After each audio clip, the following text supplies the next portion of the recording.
Edward, what are your thoughts on the afterlife? Well, my beliefs are that I believe in Jesus Christ, and He died and sacrificed His life for my sins. So I believe in Jesus because they told me in the Bible that if I believe in Him and the Heavenly Father, that I've got a house up there and a mansion, and I'm going to heaven. Well, I'm glad to hear that. Yeah. Edward, most people I talk to at random believe that going to heaven has something to do with being a good person. What would you say to that? Yes and no, because even good people make mistakes. We're not all perfect. It takes structure, it takes the discipline, and there's guidelines that we have to follow, I think, to get into heaven. God told us, if we follow the light, and follow His teachings, Let's take a look at those guidelines, Uh-huh. and then that way we'll have a fresh place to start. Okay. For the people who think that going to heaven has something to do with being good, we would have to follow His laws, the Ten Commandments, 100%. Mm-hmm. If you and I have done that, we would be righteous, Mm-hmm. meaning morally perfect. Mm-hmm. The problem is when we break the commandments, we have a debt to the law.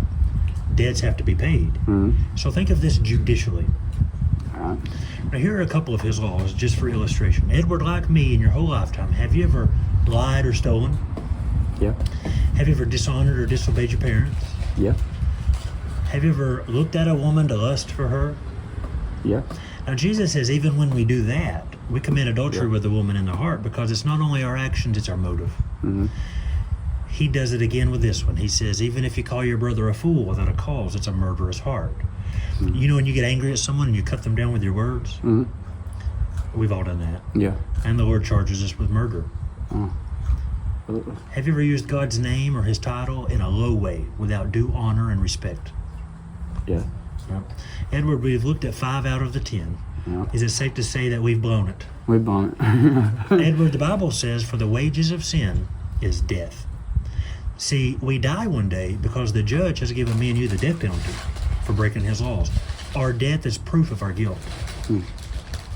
If you were to die one day, because the Scriptures say, and as is appointed unto man once to die, but after this, the judgment. If you were to die one day and then met God in judgment, and He reviewed your life by the Ten Commandments, would He find you innocent or guilty? Guilty.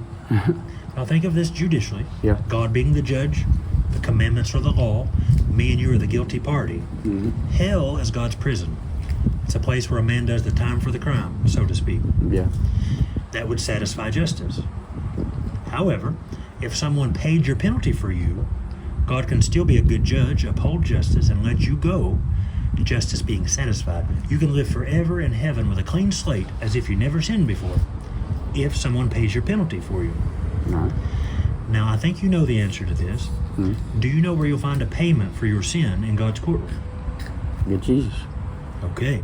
He sacrificed Himself for sin, everybody's sin, yeah. That's right.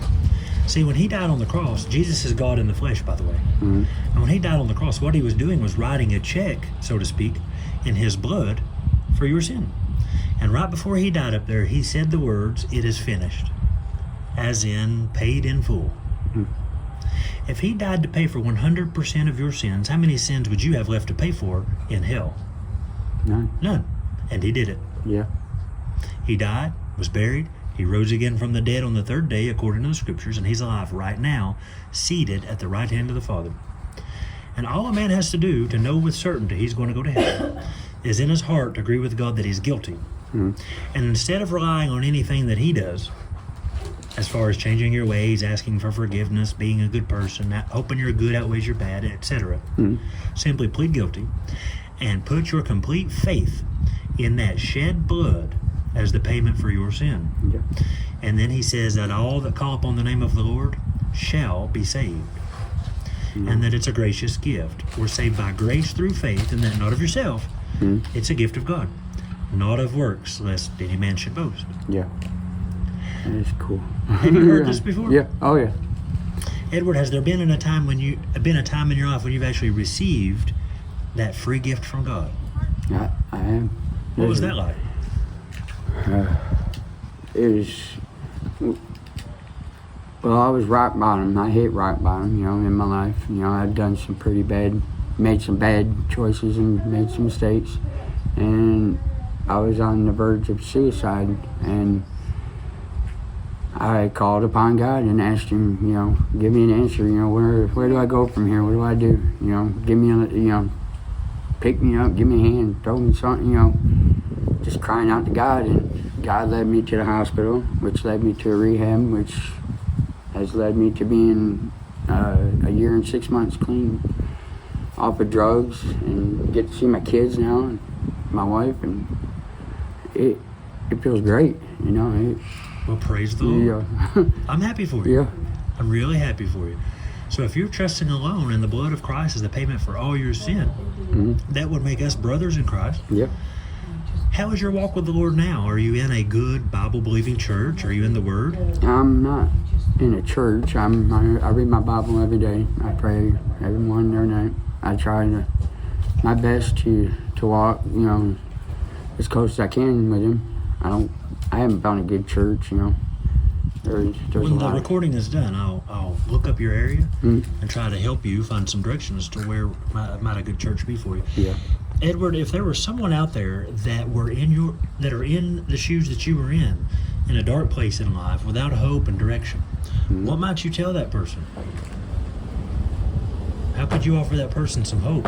And go to God and ask God. A lot of people might not believe that He's there because of the situations that they're in, but if you call out to Him and deep down, if you put that hope and faith into God, He'll show you the light and He'll bring you out of the dark. And just keep the faith and stay strong. Amen. Yeah. Jeremiah 29, chapter 13, the Lord says that if you'll call upon the name of the Lord, He'll hearken unto you. When you pray unto Him, and when you search for the Lord with all your heart, He will be found of you. Does that sound about right? Yep. That's true, isn't it? It is very true. It is very true. It is. God is amazing. He shows you His blessings every day if you open your eyes up and truly let Him in. You gotta open your heart, and He'll bless you every day if you just let Him. The devil's out there, and he's looking for prey, and it's easy to fall prey to Satan, but it's also easy just to go to God and say, devil, I rebuke you, and walk with God, and it's a pretty easy walk, once you get to that point.